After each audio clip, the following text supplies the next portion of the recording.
खाटू श्याम मंदिर सीकर राजस्थान में स्थित है। खाटू श्याम का इतिहास बहुत प्राचीन है।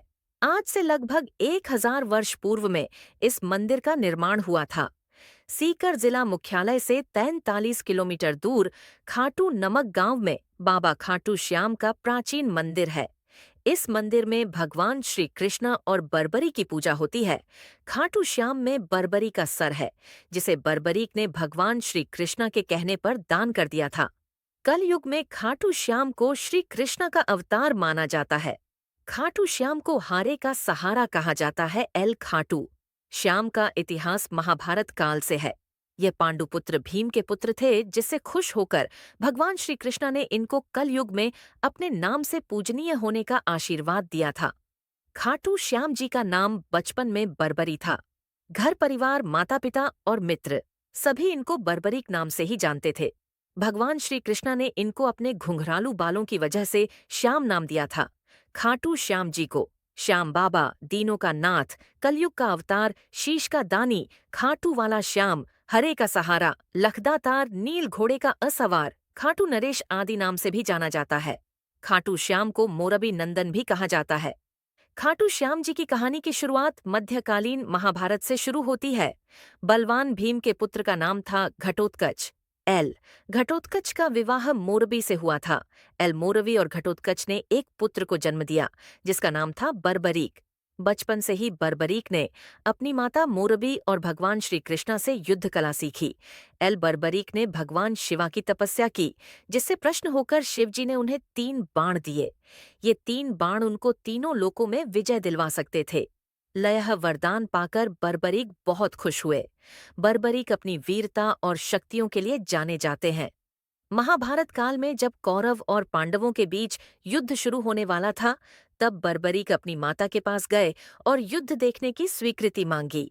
इस पर उनकी माता ने उनसे पूछा कि तुम किसकी तरफ से युद्ध लड़ोगे।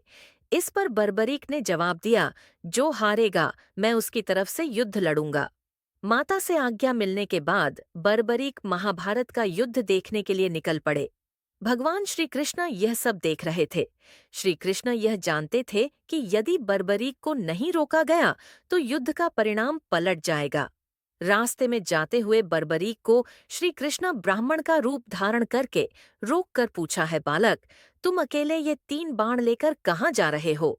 तब बर्बरीक ने जवाब दिया कि मैं महाभारत का युद्ध देखने जा रहा हूँ और इस युद्ध में जो हारेगा मैं उसका साथ दूंगा। उपास पूर्वक श्री कृष्णा ने कहा, सिर्फ 3 बाण के सहारे युद्ध लड़ने जा रहे हो, इसे तो 3 सैनिक भी नहीं मरेंगे। यह सुनकर बर्बरीक बोल पड़े हैं, ब्राह्मण, यह कोई साधारण बाण नहीं है। यह बाण मेरे आराध्या महाप्रभु शिवाजी ने मुझे दिए हैं। 3 बाण तो क्या, सिर्फ 1 बाण 1 पल में युद्ध को खत्म कर देगा। हालांकि ये बात श्री कृष्णा पहले से जानते थे। बर्बरी को रोकने के लिए श्री कृष्णा ने उनकी परीक्षा ली। श्री कृष्णा ने कहा है, बालक, इस पीपल के पेड़ के पत्तों को भेद कर दिखाओ। तभी बर्बरीक ने एक बाण निकाला और अपने आराध्या का ध्यान करते हुए बाण छोड़ा, जो पीपल के पेड़ के सभी पत्तों को भेदता हुआ निकल गया। बर्बरीक ने ब्राह्मण से पूछा, आप कौन हो और मुझसे क्या चाहते हो? इस पर उस ब्राह्मण ने जवाब दिया कि मुझे दान चाहिए, क्या तुम दे सकते हो? बर्बरीक ने कहा, मांगो, आपको क्या चाहिए? तब ब्राह्मण ने उनका शीश दान में मांग लिया। यह सुनते ही बर्बरीक समझ गया कि यह कोई साधारण आदमी नहीं है। उसने ब्राह्मण को अपने वास्तविक रूप में आने को कहा। तब भगवान श्री कृष्ण ने अपने असली रूप में बर्बरीक को दर्शन दिए।